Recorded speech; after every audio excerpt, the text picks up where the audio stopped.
Funk Cartel are my guests for this week, and boy, to say I'm gassed. They produce, they mix, their personalities, they dress all right. I probably got better garms than them.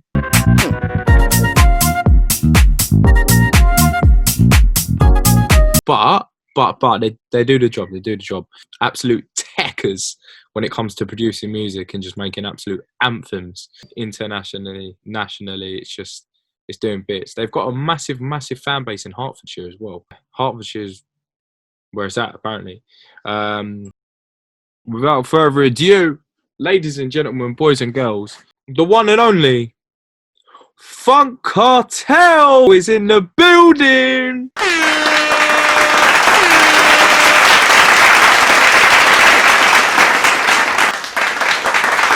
Come on, boys. What are we saying? Welcome. What do you think you've both learned during isolation? That we hate each other.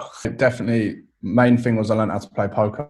Yeah, a lot of production, man. Like, I probably spent a good 8 weeks where just every day I was just producing away. Would you say that the Funk Cartel came or developed from watching Narcos? We realised that we were coming together as DJs, so we were like, we need a sick name. So we came up with like so many bad names. We were just writing them down on the Wagamama sheet they give you, and then we eventually got the Funk Cartel. We thought funk, obviously, because we're funky motherfuckers, and then we wanted a naughty word that everyone thinks, oh, what are they up to? Like something a bit mischievous. And then, yeah, that's what we got. Funk Cartel isn't just me and Cam. It's like everyone that enjoys the music. Yeah, it's a recipe for success, mate. How do you stop the boundary between like being brothers and then being equals at a professional level? I mean, we don't often like step on each other's toes, but it does happen. And when we do, we just sort of give each other space. You know what I mean? That's the main thing. Yeah, 100%, man. Like we had it during lockdown where we just spent like so much time together, and we're chasing the same goals all the time. And like now and then we just need a bit of space. But in general, like, we love each other to pieces. What made you both want to work together then? It was a no-brainer really after a while. We were both building our own little followings. We thought, fuck it, let's just collide all of our energy into one, and then let's just fucking shoot for the stars. What is your favourite? I know this is going to be a little bit biased, yeah, but what is your favourite Funk Cartel tune? Mine's Brick Lane, obviously. We've got Brick Lane Part 2 coming out with Ultra Nate singing on it. Brick Lane Part 2? Big bomb drop, yeah. I thought you were going to ask me this question, and even the ones that you don't think, like as an artist, you always doubt your own music more than anyone, you know what I mean? And I've put out ones that I didn't think were going to like get a good response or whatever. My favourite one is just the next one that I'm going to make. Like I always have to believe the next one's the like best one, you know what I mean? So that is a winner's mentality. I think my one is definitely obviously, naturally. But Cam, was it always your thing to want to be a DJ as well? Mate, I didn't have a fucking clue what I wanted to do. Like, so our parents, like they're ravers, they're into music. I was lucky enough to go to Pasha when I was like 16. It's magical. And then I just sort of started teaching myself how to produce music. I never kind of like fully saw myself as going down that route. But I just did it as a hobby. I just loved it. There's a massive jump between doing it and messing around with mixing and decks, and then making that massive leap to like, okay, like this is something that I've experimented with. Now I'm going to make my whole life like centered around it. When did you think this is a school hobby, but actually like this is a full-on passionate career that I want to follow to the end? When you're starting out DJing, like so many people can DJ nowadays, right? So if you actually want sets at good clubs, you need to throw your own events. And as we started Thunder, it was initially a record label with Luke Nelson. And then that started going well, putting out music. We started events. When the events started, that's when sort of ramped up, really. I'd say it was point blank, straight down the line. Like, people don't know, that's like a music school in London. And like once we went there, we just went in with this mentality, like, okay, we are going to just give it everything we have. Like, we're just going to go in on a like mission, annihilate, take over. And like, we did a pretty good job, I think. Would you say that mixing and following your passion has almost orchestrated a business mindset? I think I have a business mindset from like my parents. They're entrepreneurs themselves. I've learned like that's what's normal for me. I'd say the key word in all of it is hobby. Like for us, turning a hobby into your career is like what I think everyone should try and do. Like, find what you want to do and then figure out how you can monetize that, and then just work your ass off doing that instead of the other way around. You've got to do what you want to do, make it, monetize it, make it business. Like, one day when I'm sitting on here talking to Drake, I wouldn't put it past you, bro. Oh, mate, it's happening. It's happening. When's Drake featuring on your track, mate? What do you think's been like the biggest challenges creating Thunder?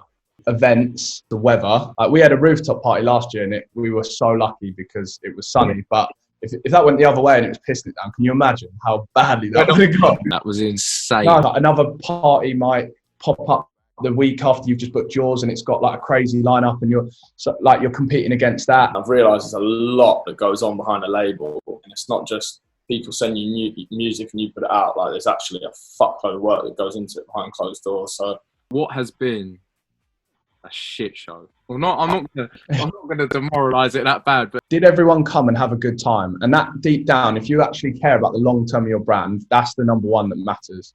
In that sense, we haven't had many failures. The second part of whether an event's a success or not is obviously financially. Some events you win, some events you lose. When we went to the O2 Academy in Oxford, that was like stepping up big. We got Josh Butler and GW Harrison in a new place like we'd never been before. We turned up and we just like went around the uni town handing out flyers for 2 days.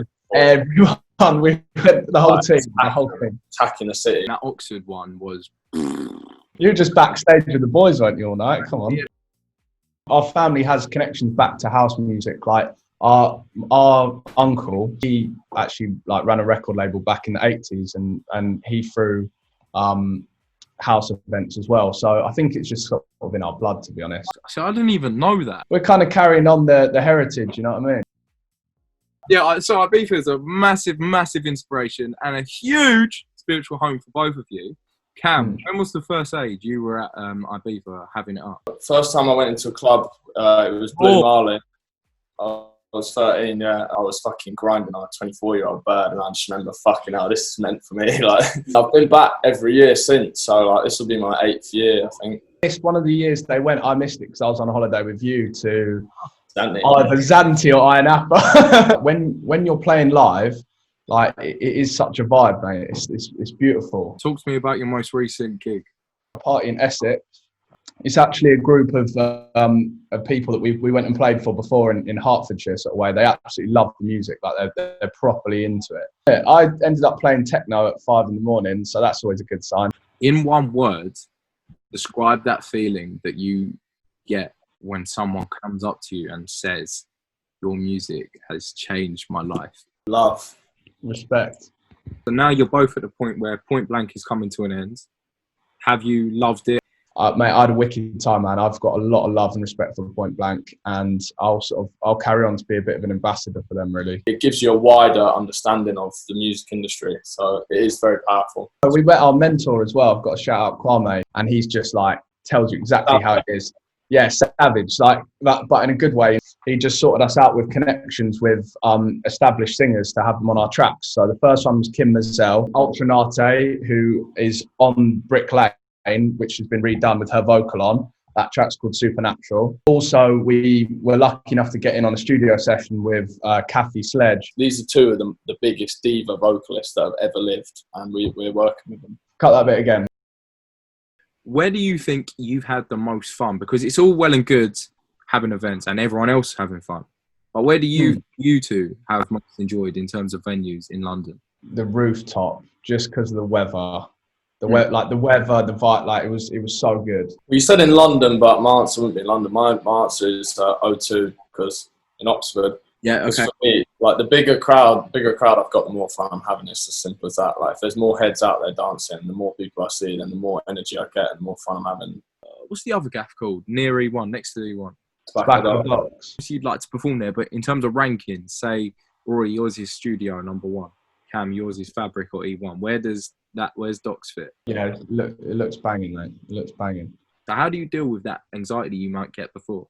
I personally don't get anxiety about putting music out. You've got to love your music, but at the same time, you've got to keep it moving. You know what I mean? It's a constant stream. It's a constant evolution. Because one of our first ever tracks we released was Brick Lane, and that obviously did really well. So after that, you already know that people like your music. So like, even if you put one out that some people don't like, you know that someone's going to like it. If someone's liking it, then it's worth putting out. Now and then you'll get given little signs that I'm on the right path. Yes, this is working. And then you might not get another one of those signs for a little while. And you're like, oh shit, and that's why some people will go, oh shit, and they'll stop.